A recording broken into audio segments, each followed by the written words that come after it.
নমস্কাৰ, মই ৰঞ্জন চৌধুৰী। শিৱসাগৰত যি বানপানী হৈছে মানে এতিয়ালৈকে একো হোৱা নাই, মানুহে বিভীষিকা দেখাই নাই। এতিয়া চাবলৈ আছে তিনিচুকীয়া জিলাৰ বাকী ৰাইজে। তিনিচুকীয়াৰ যে ৰাইজ তেওঁলোকে গম পাব যে বানপানী কাক বুলি কয়। এটা সময়ত তিনিচুকীয়া সম্পৰ্কে এই ধৰণৰ এটা আলোচনা আছিলে, চৰ্চা এটা আছিলে। 80 দশকত যেতিয়া বিদেশী এটা আন্দোলন ষ্টাৰ্ট হৈছিলে, তেতিয়া বেংগলী মানুহবিলাকে কৈছিলে যে তিনিচুকীয়া যোনদিনাখন অসমীয়া মানুহে মাৰি পেলাব বঙালীক, সেইদিনাখন কিন্তু গোটেই অসমত আৰু কোনো বঙালী জীয়াই থাকিব নোৱাৰিব। ইয়াৰ লগতো বানপানীৰ কথাটো আছে, অৰ্থাৎ তিনিচুকীয়াত যোনদিনাখন বানপানী হ'ব সেইদিনাখন গোটেই অসম ডুবি যাব। হয়, একজেক্টলি তেনেকুৱা হ'বলৈ গৈ আছে। কাৰণ তিনিচুকীয়াত বানপানী কেতিয়া হোৱা নাই।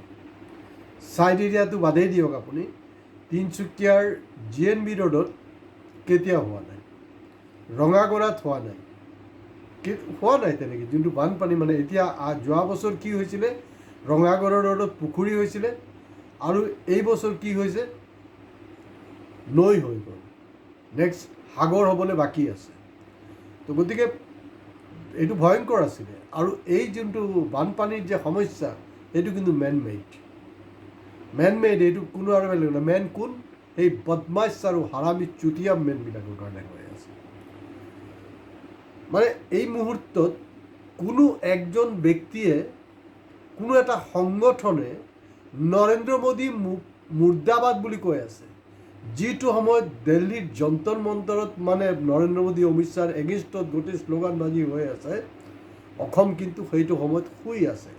তো যিমানে শুই থাকিব তেতিয়াই আপোনাৰ ঘৰত কিন্তু চুৰ সোমাব, বানপানী হ'ব। এই যে মানে যেতিয়াই চান্স পায়, এই যে কংগ্ৰেছক গালি পাৰে, বিশেষকৈ নেহেৰুক, মই আপোনালোকৰ ৰেকৰ্ডৰ কাৰণে কৈ দিওঁ, এতিয়া ধৰি লওক ডিব্ৰুগড়ক অসমৰ দ্বিতীয় ৰাজধানী বনালে, সেইটো বেলেগ কথা। কিন্তু তেতিয়াও মানে ডিব্ৰুগড় একচুৱেলি সৰু চহৰ। এই সৰু চহৰত ফ্লাড হওঁতেও জৱাহৰলাল নেহেৰু কিন্তু ইন্দিৰা গান্ধীক লগত লৈ আহিছিলে। তো এতিয়া নৰেন্দ্ৰ মোদীয়ে জচনাবাইনক লগত লৈ আহিব নেকি? অমিত শ্বাহক লৈ আহিব নেকি? কংগ্ৰেছে গ্যাৰেণ্টি দিছিলে নেকি যে 5 বছৰত আমি বানমুক্ত কৰি দিম? কংগ্ৰেছে গ্যাৰেণ্টি দিছিলে যে অসম বিদেশীমুক্ত হৈ যাব। সেইবিলাকতো কংগ্ৰেছৰ গ্যাৰেণ্টি নহয়, এইবিলাক চব বিজেপিৰ গ্যাৰেণ্টি। অনুদান কি লৈ আছে আপোনালোকে? মানে আজি কংগ্ৰেছ পাৱাৰত থকা হ'লে ইহঁতৰ নেতাবিলাকক, মন্ত্ৰী বিধায়কক আপোনালোকে গণপিটনি দিলে হয়। সেইটোতো এই ক্ষেত্ৰত কৰা নাই। এটলিষ্ট কমচে কম মুৰ্দাবাদ বুলিতো কওকতো। আৰু আপোনালোকৰ মানে দেখিছোঁ এতিয়া আছুৰ বৰ্তা গৈ মানে বান পীড়িত ৰাজ্য, আৰে চালা বান চান যি হৈ আছে এইবিলাকৰ কাৰণে তহঁতি জগৰীয়া হয় না বেলেগ কোনোবাই UP বিহাৰৰ পৰা মানুহ আহি জগৰীয়া কৰিছে? এইটোৰ আঁৰত এই যে চৰকাৰৰ পৃষ্ঠপোষকতাত চলি থকা যিবিলাক সংগঠন, নেতা, তাৰ অন্যতম হ'লগৈ আছু, বিশেষকৈ বৰ্তা, তাৰ কাৰণে হৈ আছে। তেওঁলোকৰ লাজ নালাগে?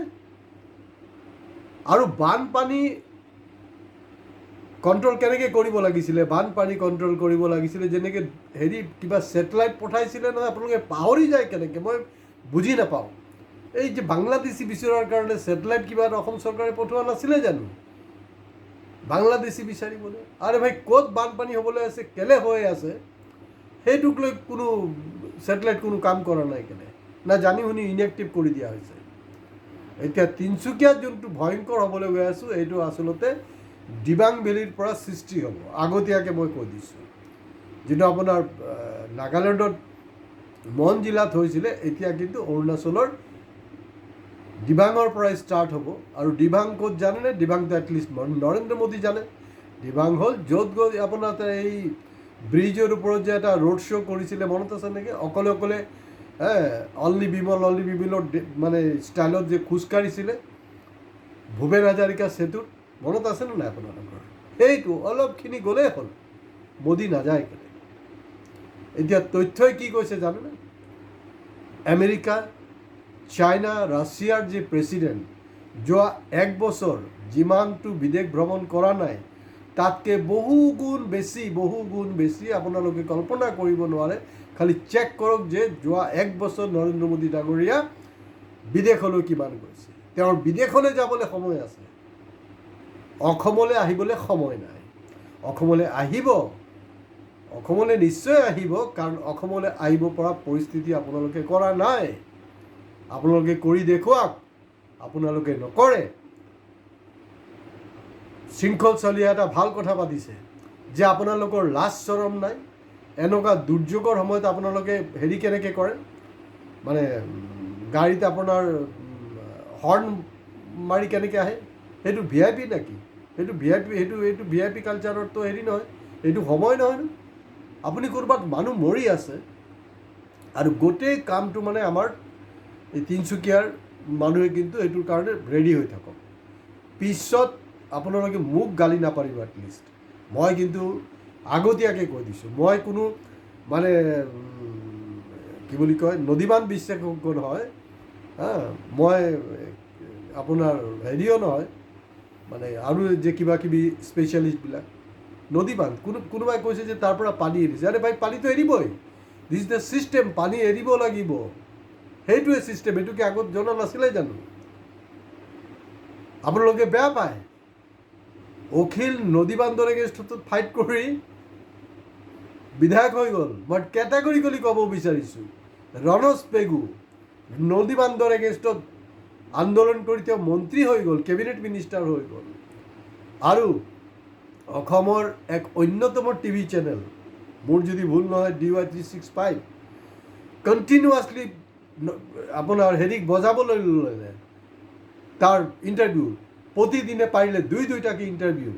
একফালে ইণ্টাৰভিউ নদী বান্ধৰ এগেইনষ্টত, আনফালে সেই টিভি চেনেলৰ মালিকে NSPC বিৰাট ডাঙৰ ঠিকাটো কৰি লৈছে। কাৰবাৰটো হয়তো হৈ আছিলে। কওক কমচে কম নৰেন্দ্ৰ মোদী মুৰ্দাবাদ। তেতিয়াতো আপোনালোকেতো জেনজি আন্দোলন বাকী থাকে এইচবৰ লগত মতলব নাই, কৰিব নালাগে, বহি থাকক, কিন্তু কমচে কম ইয়ানটো কৰক। আজি কংগ্ৰেছ হোৱা হ'লে তেওঁলোকৰ ঘৰ জ্বলাই দিয়া হ'লে আপোনালোকে কি কৰি আছে? আপোনালোকে একোডাল কৰা নাই, আপোনালোকে একোডাল কৰিব নোৱাৰে। আৰু মই আকৌ গেৰেণ্টি দি আছোঁ যে 2029, 2031 এই বানপীড়িত ৰাইজে কিন্তু আকৌ BJPলৈ ভোট দিব। আৰু এইটোৰ কাম হেৰিৰ নহয়, বিৰোধীৰ নহয়। বিৰোধী এইবিলাক অৰ্গেনাইজ কৰিব নালাগে, সেইটো মানুহে স্বতঃস্ফূৰ্তভাৱে অৰ্গেনাইজ কৰাৰ প্ৰশ্ন। এতিয়া তেওঁলোকৰ কুৰ্চীলৈ টনা আজৰা লাগিছে। অমিত শ্বাহ থাকে না মোদী থাকে পাৱাৰত, কাৰণ আপোনালোকে দিল্লীৰ খবৰ নাৰাখে। দিল্লীৰ খবৰ থ'ব লাগিব কি হৈছে ভাৰতবৰ্ষত। ভাৰতবৰ্ষৰ যদি খবৰ ৰাখে তেতিয়াহ'লে অসমৰ সমস্যাও কিন্তু সমাধান হ'ব। নাই, নালাগে বোলে আমাৰ ভাৰতত, লাগে। যদি নৰেন্দ্ৰ মোদী ভাৰতৰ প্ৰধানমন্ত্ৰী আহি যি খুচিত বকি যায়, এ ফৰ আছাম, কোনো প্ৰব্লেম নাই আপোনালোকৰ। These are all man made, সেই কথাটো মনত থ'ব। আৰু আজি ইয়াতে শেষ কৰিছোঁ। ভাল বেয়া যিয়ে লাগক, মইতো জানো যে মই যি কৈছোঁ তাত কথাত সত্যতা আছে। ভিডিঅ'ক শ্বেয়াৰ কৰক, লাইক কমেণ্টছৰ লগত। প্লিজ আপোনালোকে ছাবস্ক্ৰাইব কৰিবলৈ নাপাহৰিব। নমস্কাৰ।